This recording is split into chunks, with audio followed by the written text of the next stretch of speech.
for you. The spell will keep it from wilting. She said you would need it for the journey ahead.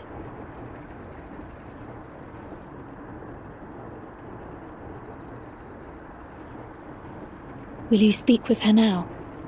I cannot hope to match Minfilia's clarity, of course, but...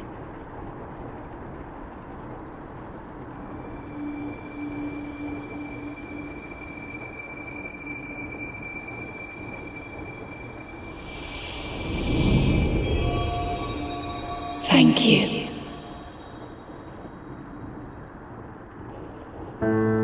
Do not worry. She has lent me her body for only a moment.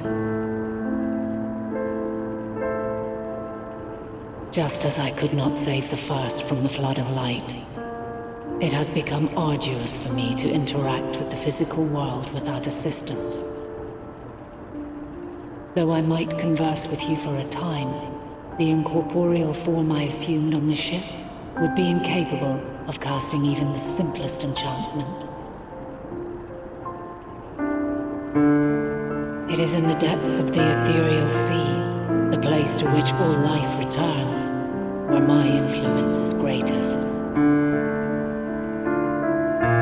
After Minfilia's sacrifice on the first, it was to the sea, here in the source, where I ferried her soul. I wished that gentle spirit to find rest in the world she loved so well. Her, and another who may yet have a part to play, though that will depend on you. Take the flower, walk free, for you are free to go where you wish, to believe what you will.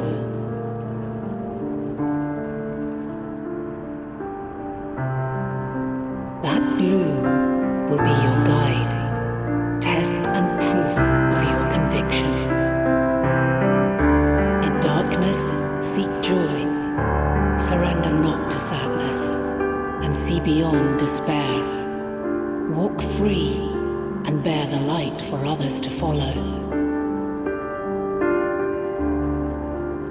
Together, raise it aloft and let it shine till the end, blinding and radiant.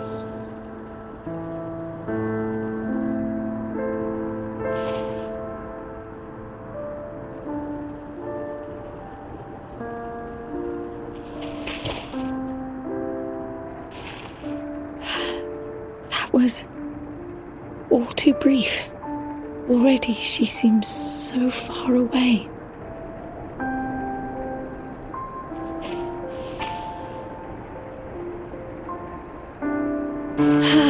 My apologies if I startled you. Ever since we began our descent into Labyrinthos, I had sensed another's will, straining to reach out. Even with my particular talents, though, I was unable to make a connection at first, so weak and tenuous it was. Once I took hold of that wispy thread, imagine my surprise to discover it was Heidelin herself. Needless to say, it seemed wise to learn what we could before letting go.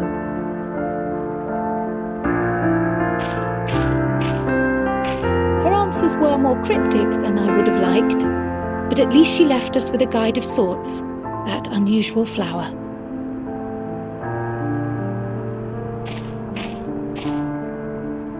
Yes, we are definitely making progress.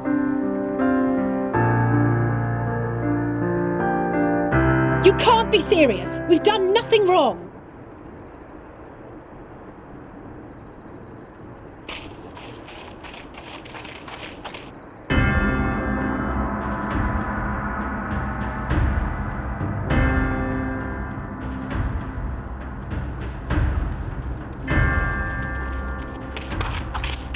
Master Fortuno, what business has the Forum with us? Obstruction and suppression, apparently. Mistress Baldessian, our records show you facilitated the Scion's entrance into Sharlayan by claiming them as assistants for your organization. We are aware of your investigations. After alerting the major institutions to the presence of potential troublemakers, we received word from an Archean custodian. A group operating under the auspices of the students, skulking about Labyrinthos and engaging in clandestine behavior. Clandestine? We may not have entered Sharlayan as scions, but we did naught to conceal our identities. Our only purpose in this city is to seek the truth. I can think of no reason why our actions should warrant the Forum's intervention. It is not our way to discourage the pursuit of knowledge, but the timing of such pursuits must be considered, not to mention their potential impact. With the world in chaos, we, the true caretakers of wisdom, have committed ourselves to an undertaking that demands the utmost discretion. And we will not risk its success by turning a blind eye to disruptive foreign elements in our midst.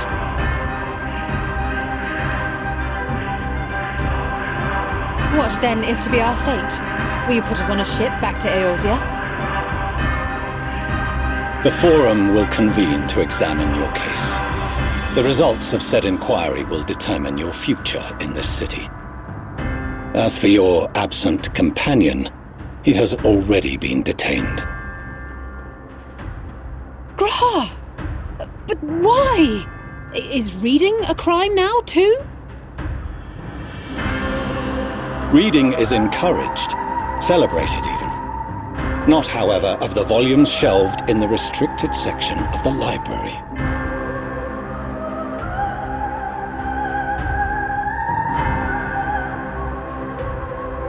Refusing to comply will only make matters worse.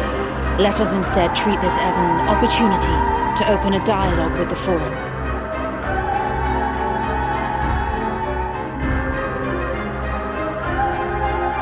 Silence is often one's best defense. I would advise against prolonging the proceedings with frivolous discourse.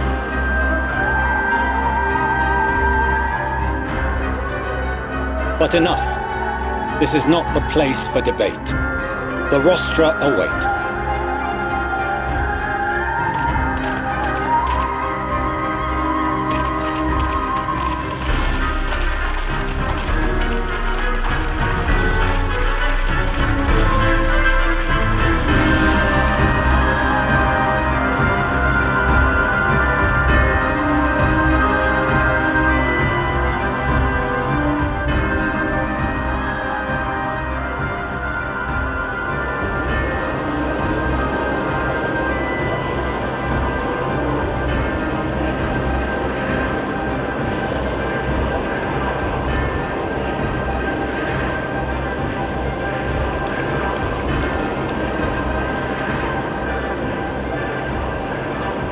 Forgive me. I was careless.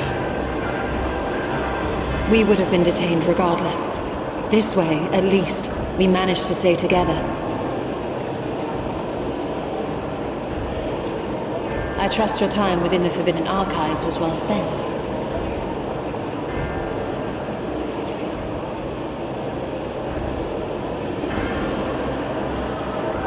The Forum will come to order!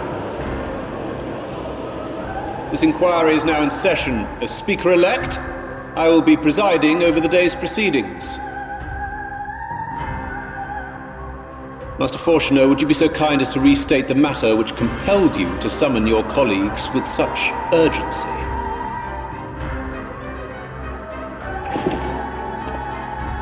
As you are all aware, we recently denied Eorzea's request for Sharlayan assistance. Since then, certain individuals dissatisfied with our decision have taken it upon themselves to interfere with our work. They entered our nation masquerading as associates of the students of Baldessian, but these malcontents are better known as the Scions of the Seventh Dawn. These militants wield influence with both the Eorzean and Eastern alliances, and are inextricably involved with the crises presently afflicting the world at large. Loose in our city, these warmongers sought to meddle with and expose matters of state secret. What are they if not a dire threat to be expelled?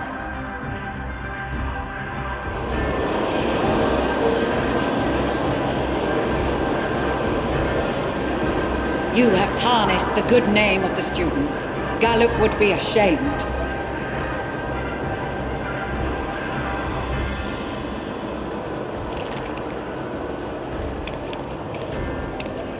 Galuf Baldessian was never one to forsake his fellow man.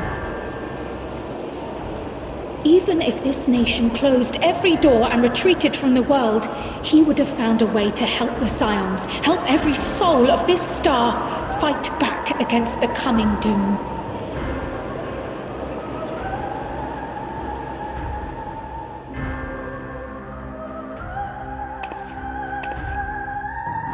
A terrible enemy stands poised to lay waste to all we hold dear. In the face of such madness, Eorzea reached out to Sharlayan, a respected ally, in the hopes of forming a united front. Was your curt dismissal truly the best you could offer? Or are you so preoccupied with your momentous duty of an age-long past that even the end of the world is unworthy of your attention?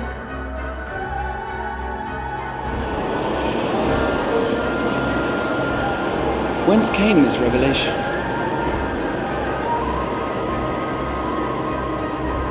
From the mouth of a forum member within fortuitous earshot.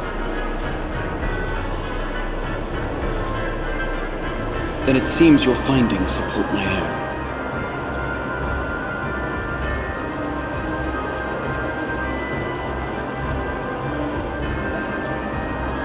The reason I visited the restricted shelves was to study records of the Forum's policymaking process, to better understand the historical trends underlying their most major decisions. At first glance, the positions of neutrality in war and the accumulation of knowledge above all else appear constant and consistent, the unchanging pillars of Sharlayan society. And once upon a time, I might have left it at that. These days, however, I am more attuned to the subtleties of governance, and so I noticed something odd.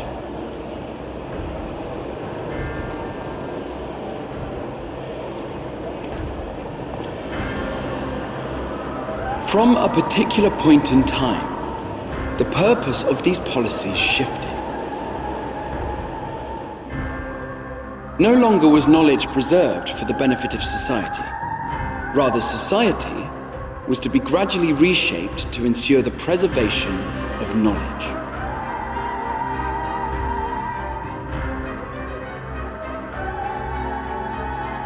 The most conspicuous and telling change was the one which befell Labyrinthos. Once little more than an oversized storehouse, an enormous allocation of funds saw it transformed into an advanced research and archival facility. I also discovered a fascinating account on the finances of our Dravanian colony. The settlement attracted students from far and wide, and the connections and tuition fees thus acquired were funneled into further improvements for the archives. Now, there is no question that our nation's progress is tied to the acquisition of wisdom. Nevertheless, the vast resources diverted for this purpose borders on the obscene. But returning to the matter of when, our change in course appears to have been made some 270 years ago. The very same period when Sharlayan scholars in the hinterlands began a formal study of the ethereal sea. You found something, did you not? And whatever it was, gave rise to your oh-so-important duty. Mind your tongue, Archon. If you had seen...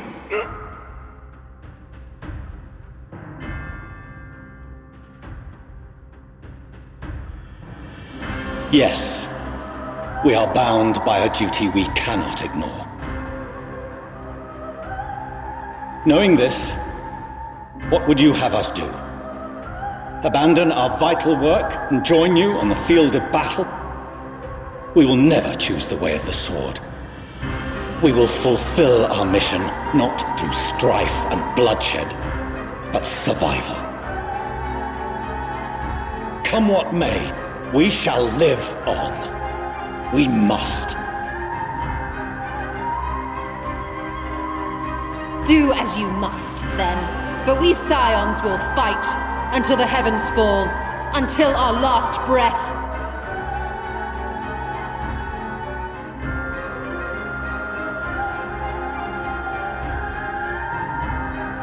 Such misguided zeal.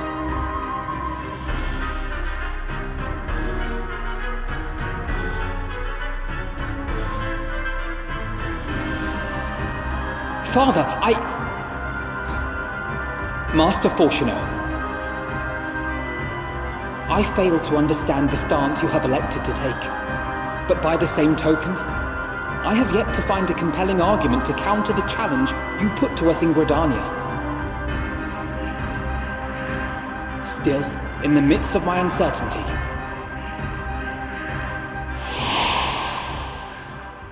I must trust in myself to do what is right, as others have chosen to trust in me.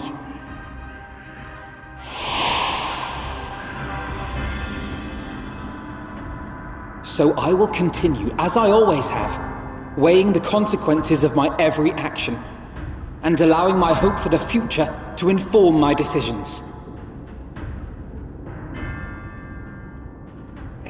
That's quite enough. Have you all forgotten the reason for this assembly? Skolok Monteshane. He's the head of the studium and an old friend of my grandfather's. Honestly, every discussion devolves into some interminable debate. Terrible habit.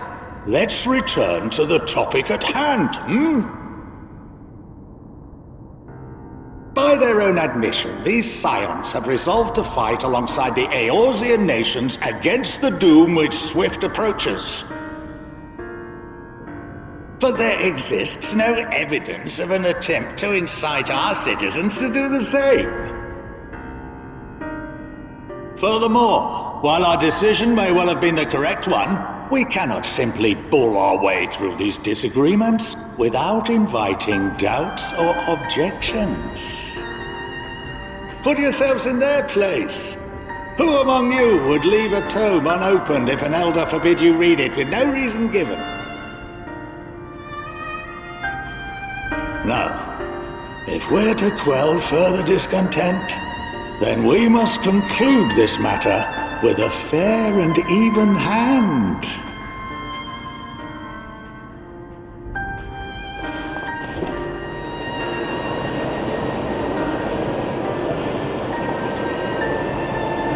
Order! We will have order! Master Monteshane raises some valid points. Keeping such concerns in mind, I propose we enforce the following measures. Until further notice, the students of Baldesion are to cease any and all activities within the domain of Sharlayan. You will also refrain from any further investigation into the Forum's decisions and duties. Failure to comply with these restrictions will result in the immediate expulsion of your Scion associates.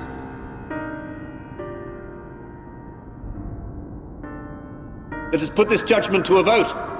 All in favor, raise your hand.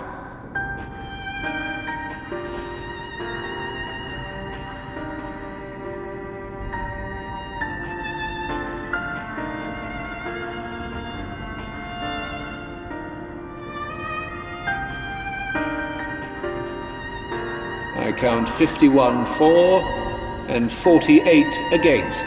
The proposal is passed.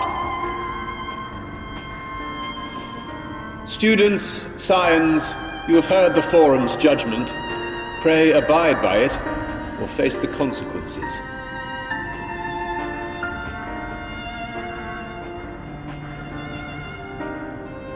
Honored members, I thank you for your time. This inquiry is concluded.